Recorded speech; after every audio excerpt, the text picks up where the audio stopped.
지난 영상에서 일본 버블 경제의 형성 과정에 대해서 보셨는데요. 일본에서 만들어진 버블 경제의 수준을 잠시 정리해보면 세계 기업 순위에서 10위 내로 일본 기업이 80%를 차지했었으며 1위 NTT 도코모의 시가총액은 2위 IBM의 3배가 넘었다고 하네요. 경기 호황으로 한 명당 일자리가 1.5개였다고 합니다.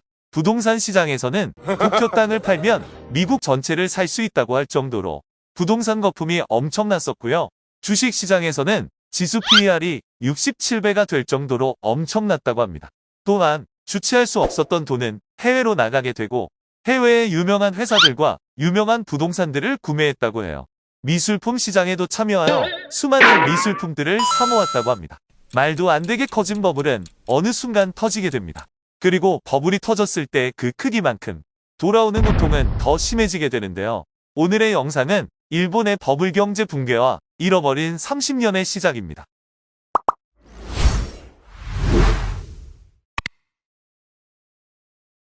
(1989년 12월) 일본의 니케이 지수는 계속 상승하여 1989년의 마지막까지 상승하고 마감했는데요. 1990년도 당연히 이 상승세가 지속될 것이라고 생각했습니다. 하지만 갑자기 새해부터 주가가 곤두박질치기 시작하고 이상한 분위기를 느낀 사람들이 주식을 던지기 시작하는데요. 이것이 버블 붕괴의 시작이었습니다. 일본 중앙은행에서는 이것이 버블이라고 인지하게 되고 금리를 다급하게 6%까지 올리게 되고 대출을 규제하기 시작했어요. 저금리로 투자를 진행했던 사람들은 급격히 증가한 이자 비용이 감당이 안 되기 시작하고 다급하게 자산을 정리하기 시작해요. 그리고 그 자산은 일본인들이 가장 많이 투자한 부동산이었어요. 부동산의 매물이 점점 쌓이면서 가격이 급격히 하락하기 시작하죠. 하지만 더 큰 문제가 발생하기 시작했어요. 부동산과 주식을 팔아도 빚을 다 갚지 못하는 경우가 점점 늘어나게 되고 부실 채권이 증가하게 됩니다. 이 부실 채권으로 인해 90년부터 96년까지 금융기업 16개가 도산하게 되고 이때부터 일본의 잃어버린 30년이 시작하게 되었습니다. 버블 경제 붕괴 후 백앤쇼, 유니클로 등 저가형 매장들이 호황을 누리는 웃지 못하는 현상이 발생하게 돼요. 또한 대출을 권한 은행원들에 대한 보복 범죄도 발생하게 됩니다. 갑작스러운 경제 불황에 일본 정부는 금리를 다시 1.75%로 내리게 돼요. 하지만 다시 경제를 살리려던 일본에 찬 물을 붓는 사건이 발생하게 돼요. 그것은 1995년 진도 규모 7.3의 고베 대지진이 발생하게 됩니다. 일본 관서지방 수많은 도시들의 기능이 마비되게 됩니다. 지진이 얼마나 심했던지 그 피해가 오사카와 교토까지 번졌다고 해요. 세계 3대 물류항인 고베항은 기능이 마비되면서 도산한 기업만 한 달간 22곳이라고 해요. 그리고 95년부터 97년까지 약 394개의 기업이 무너졌습니다. 엎친 데 덮친 격으로 지진 피해 복구를 위해 들어온 달러의 유입으로 엔화의 가치가 상승하면서 기업의 수출이 어려워지게 돼요. 이에 일본 중앙은행은 다시 한번 금리를 파격적으로 내리는데요. 무려 0.5%까지 금리를 내려버립니다. 하지만 기업들은 여전히 어려웠고 경기는 회복되지 못하는데요. 그 이유는 내수 경기도 좋지 않았지만 이미 빚이 많았던 기업들이 금리를 아무리 낮춰도 돈을 빌릴 수가 없는 상황이 된 거예요. 또 이익이 나면 빚을 갚는 데만 급급하게 되고 설비나 R&D 투자도 진행하지 못하는 악순환의 고리를 끊지 못하게 된 거죠. 충격이 채 가시기 전 경제를 뒤흔드는 충격이 오는데요. 모두가 아시는 97년 아시아 외환위기입니다. 우리나라에도 너무나 충격적인 일이었고 이 위기로 우리나라는 IMF 구제금융을 요청하게 되죠. 우리나라의 금융위기에 대해서는 향후 다뤄볼 계획입니다.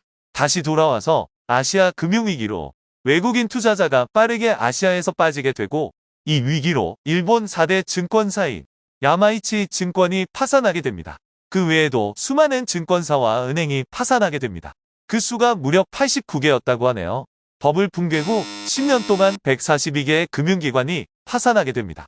또한 부동산과 주식의 폭락으로 개인 파산도 크게 증가하였고 빚더미에 앉게 된 사람들의 극단적인 선택도 늘었다는군요. 이런 경기 침체가 계속되면서 물가가 상승하지 않고 오히려 떨어지게 되는데요. 이것으로 기업의 투자가 감소하게 되고 일본 기업들의 세계 경쟁력이 떨어지게 됩니다. 미국에서는 마이크로소프트, 애플, 아마존 등이 등장하고 한창 발전하기 시작하였으며 미국에서 한국의 삼성, LG의 제품이 잘 팔리기 시작하면서 일본 기업들의 수익이 감소하기 시작했어요. 이렇게 되니 일본 내 생산과 고용이 줄어들게 되고 소비가 감소되며 경기 침체가 더욱더 깊어지게 됩니다. 이렇게 90년 말 일본의 저성장 저물가의 시대가 시작됩니다. 즉, 디플레이션이 발생하게 된 거죠. 일본 중앙은행은 98년 0.02%로 금리를 낮추고 디플레이션을 해결하려고 했습니다. 또한 이 문제를 해결하기 위해 발벗고 나선 사람이 있는데요. 그것은 바로 일본의 87, 88, 89대 총리인 고이즈미 주니치 총리입니다. 첫 번째로 공기업 민영화를 통해 성장을 도모하였고, 두 번째로 엄청난 부실 채권을 해결하기 위해 정부에서 직접 채권을 사기로 결정합니다.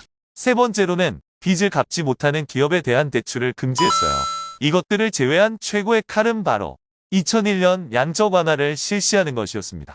양적 완화란 중앙은행이 시중은행들에게 무제한으로 돈을 푸는 것으로, 즉 시장 경제 활성화를 위해 돈을 풀겠다라는 말입니다. 양적 완화를 하면 엔화의 가치가 떨어지면서 인플레이션이 발생할 것이고, 또한 수출 기업들의 가격 경쟁력이 좋아지게 되죠. 서서히 회복되던 일본 경제 잘 풀렸을까요? 아니요. 또다시 위기가 찾아옵니다. 2008년 9월 미국발 금융위기, 즉 서브프라임 모기지 사태가 발생하면서 전 세계가 경기 침체에 빠지게 됩니다. 일본이라고 예외가 될 수 없겠죠? 엎친 데 덮친 격으로 미국, 영국, 유로의 중앙은행들이 이 위기를 타개하기 위해 일본의 양적 완화를 베껴 똑같이 돈을 살포합니다. 하지만 이 당시 일본은 양적 완화를 하지 않았고 엔화의 가치가 상승하고 수출 경쟁력이 떨어지게 되죠. 여기서 일본의 불행은 끝나지 않는데요. 2011년 일본 관측 역사상 가장 큰 지진이 동일본에서 발생하게 됩니다. 지진으로 건물이 무너지고 쓰나미가 몰려와 마을이 사라지게 되죠. 그리고 후쿠시마 원전폭 발사고까지 발생하게 됩니다. 지진으로 인해 운송망, 전력시설 등이 파괴되고 지진 복구를 위해 일본 정부의 부채가 증가하면서 다시 한번 일본 경제가 무너지게 됩니다. 이때 일본 경제를 부흥시키겠다고 나선 인물이 있는데요. 그가 바로 아베 신조 총리입니다. 그는 무제한 양적 완화, 아베노믹스를 발표하게 됩니다. 이러한 노력으로 취업률이 상승하고 기업의 이익 증가와 GDP 상승이 발생하게 됩니다. 하지만 일본인들도 버블 경제 후 긴 불황 동안 많은 것을 깨닫게 되었는데요. 늙어버린 나라가 되어간다는 것과 인구 자체가 줄어들고 있다는 것입니다. 그로 인해 경제가 매우 취약해졌다는 것입니다. 현재도 일본은 이 상태로 있습니다. 일본의 위기를 보면서 우리나라의 문제점들도 생각해보게 됩니다. 고령화 속도 세계 최고, 출산율 세계 최저, 가계부채 세계 1위. 일본은 우리나라와 참 많이 닮았습니다. 따라서 우리는 잃어버린 시간 없이 그 교훈을 가져와서 한번 생각해보는 어떨까요? 다음에는 더욱더 재미있는 주제를 가지고 돌아오겠습니다. 구독, 좋아요, 알람 부탁드립니다.